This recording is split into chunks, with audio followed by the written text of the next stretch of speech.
MQM के सौगवारान, आज एक बार फिर हमारी किस्मत में लिखा है, अमन की कीमत ये लिखी गई है कि हम जनाजे उठाते रहें।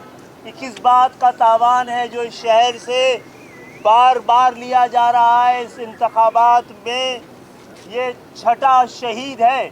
आपने 3 किमाड़ी में, एक सोराब बोर्ड पे, एक मंगो पीर पे आपको तसल्ली नहीं हुई। आपको लगा इन जगहों पे हम आपको चैलेंज करने जा रहे हैं। आपने जो कब्जा किया हुआ था कराची के आउटस्कर्ट्स पे, हम इनको चैलेंज करने जा रहे हैं, तो आपसे बर्दाश्त नहीं हुआ और आप अब नाज़माबाद में जाकर आपने हमारे दफ्तर पे हमला किया है।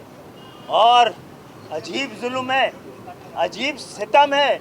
अगर MQM की क़यादत ये कहती है, MQM का मुश्तरका बयानिया ये है कि हम लड़ना नहीं चाहते, उस पे भी एतराज़ है, उस पे भी आओ बका है। जनाब आली, हम इसलिए भी लड़ना नहीं चाहते कि हमारा काम नहीं है। हमारे अगर कोई शहीद हुआ है तो ये इंतज़ामिया की, निगरान हुकूमत की, कानून नाफिज करने वालों की जिम्मेदारी थी। कातिलों को पकड़ना भी उनकी जिम्मेदारी है, हमें तहफ़्फ़ुज़ फराहम करना भी जिम्मेदारी है। हम पुलिस की तरह तनख्वाह नहीं लेते, लेकिन हम बता रहे हैं कि हम लड़ना नहीं चाहते। लेकिन ये जिम्मेदारी तो MQM की क़यादत अपने हिस्से में ले सकती है।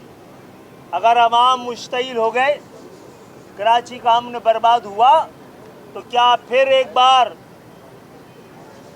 तारीख दोबारा दोहराएंगे आप? क्या एक बार माजी की तरह इसका इल्ज़ाम पे हम पे डालेंगे? जनाब आली, ये जो डिस्ट्रिक्ट सेंट्रल को आपने ठेके पे दिया हुआ था, उसका शाखसाना ये है, या आपने डिस्ट्रिक्ट सेंट्रल किसी को कब्ज़ा करने की पूरी अथॉरिटी दी हुई थी, तो इसका हल, इसका नतीजा यही होना था। हम कोई डेडलाइन नहीं दे रहे, हम कोई अल्टीमेटम नहीं दे रहे, हम ये बता रहे हैं शहर का अमन जो ख़राब हो रहा है, ख़राब किया जा रहा है और ख़राब होना है, उसकी ज़िम्मेदारी MQM पर नहीं है। MQM ने अपने कारकुनों को, और आपने ये कहा कि आप पहले भी करते रहे कि आपके लोगों ने क्योंकि नारा लगाया था, इसलिए किसी ने मुश्तइल होकर आपके कारकुन को शहीद कर दिया। क्योंकि आपने गलत तकरीर की थी, इसलिए किसी के कारकुन ने मुश्तइल होकर, क्योंकि आपने आग लगाती थी गाड़ी पर, इसलिए किसी को खुला लाइसेंस टू किल हासिल है इस शहर के अंदर कि हमारे कारकुनों का शिकार करता रहे। ये मामला हद की सारी सरहदें अबूर कर चुका है। ये ज़ब्त के सारे बंदरों के लिए इससे बड़ा इम्तिहान नहीं हो सकता। इंतखाब बाद के ये आखिरी 10 दिन में हमें बता दिया जाए कि यही होना है, तो फिर हम अपना फ़ैसला करें।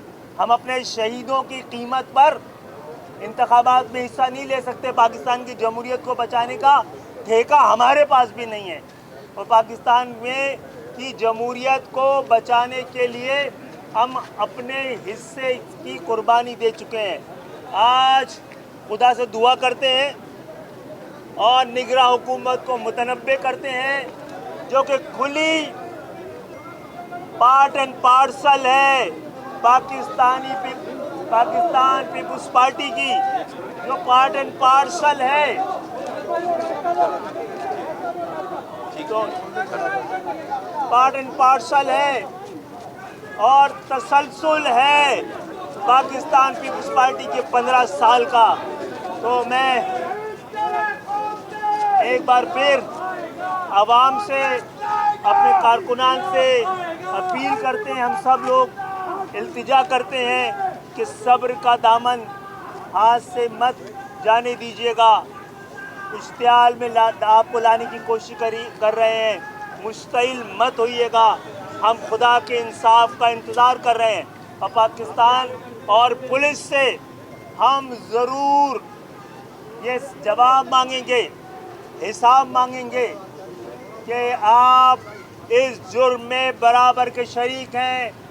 कत्ल की FIR पुलिस की भी दर्ज होनी चाहिए थी, हमने इस दफ़ा दर्ज नहीं कराई है। वो शरीक जुर्म है कराची में MQM के तमाम कारकुनों की शहादतों में। तो इंशाअल्लाह ताला ये तमाम कोशिशें कर ले, कराची बदल चुका है, कराची बदल चुका है। कराची के लोग अब बड़ी आज़ादी से अपने लोगों को, अपने आप को वोट डालेंगे। 8 फरवरी इन कातिलों, जालिमों और काबिज़ों के आखिरी दिन है। सियासी तौर पे इनकी मौत इंशाअल्लाह ताला 8 फरवरी को हो जाएगी। पार्टी के रहनुमाओं ने प्रेस कॉन्फ्रेंस करते हुए कहा है कि ये सारे वाक़े की जिम्मेदारी आपकी क़यादत है, क्योंकि आप लोग मुस्तक़िल इस तरह के बयान दे रहे हैं। खासतौर मुस्तफ़ा कमाल भाई का उन्होंने कहा कि आप बहुत मुश्तइल अंदाज में तकरीरें। तो मुश्तइल अंदाज में तो गोलियां चलाओगे, तुम भी मुश्तइल अंदाज में तुमने जवाब दे दिया, गोलियां चलाओगे। हम इश्तियाल में आएंगे, हमारी शहादत, हम अपने साथियों की लाशें उठाएंगे और मुश्तइल में ना हो उसमें। और आप क्या आपके ग़ुलाम हैं, आपके रियाया हैं? क्या आप अगर हमारे मुश्तइल होने में गोलियां चलाएंगे? आप जस्टिफिकेशन दिए पीपुल्स पार्टी ने, हमारे साथियों की शहादत पे जस्टिफिकेशन दी है, तारीख याद रखेगी। अच्छा डॉक्टर साहब, अगर डॉक्टर आसिफ के खिलाफ FIR नहीं काटी जाती है तो फिर आपका लाहे अमल क्या होगा? हमने तो रास्ता इंसाफ का, कानून का, अदालत का रखा है। ये जो कई चंद साल से, 1-2 साल से जो ठेके भी दिया हुआ है डिस्ट्रिक्ट सेंट्रल, जिसकी जिम्मेदारी है, उन तमाम जिम्मेदारों को कटहरे में लाया जाना चाहिए। Thank you.